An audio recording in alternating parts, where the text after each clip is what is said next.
Joining me for more is Ian Reifowitz. He's the author of Obama's America, a transformative vision of our national identity. He's also a professor at the State University of New York. Thanks for being with us here on France 24.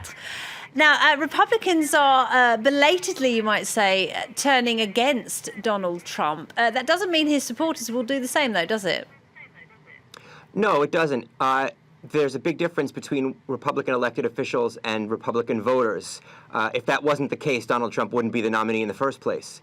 Actually, today, the New York Times reported that the percentage of self-identified Republican voters who are supporting Trump went up from 79 to 81%, according to one poll. So, in that respect, the average Republican out there is sticking with Trump. So there really is a question: if more Republican office holders were to abandon Trump, would their own voters punish them for it? Richard Hanna, who you mentioned, is leaving the Congress anyway. He actually faced a very serious challenge from a Republican in the primary 2 years ago and retired. So what I would be really interested to see, obviously, is the number of Republican elected officials who are up for re-election this year and who actually would come out against Trump and support Hillary Clinton, or even just come out against Trump without necessarily supporting Hillary Clinton. That would be a big deal. Now, we've heard some really stiff criticism from John McCain. Do you think it's feasible that he might rescind his endorsement for Donald Trump? You know, it's anybody's guess. If anybody was going to do it, who is a major Republican, I would think McCain would be somebody who would be likely to do that. I mean, you have to remember, Donald Trump is somebody who insulted John McCain's status as a war hero.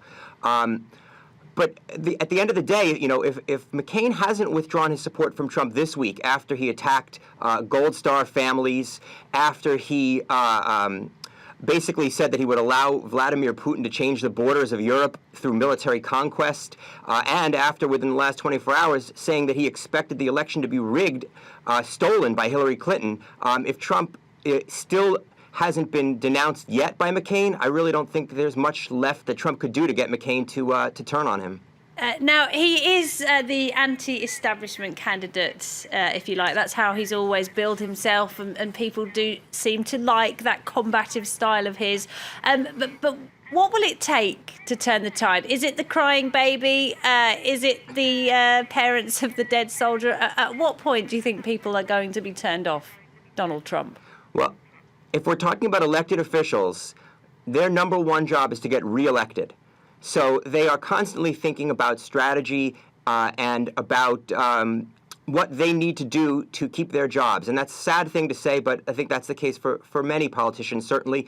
And I think you can say that that's the case for Republican officials this time around. If they haven't abandoned ship on Trump yet, they would need to see some hard evidence that their voters would be turning against them if they don't denounce Trump, if they don't renounce their support for him. I think if you see Hillary Clinton opening up large leads, in particular in the individual states where we're talking about, Republican officials like Rob Portman in Ohio, like John McCain in Arizona, if Hillary Clinton appears to be the winner, I think these officials will jump ship and back the winner.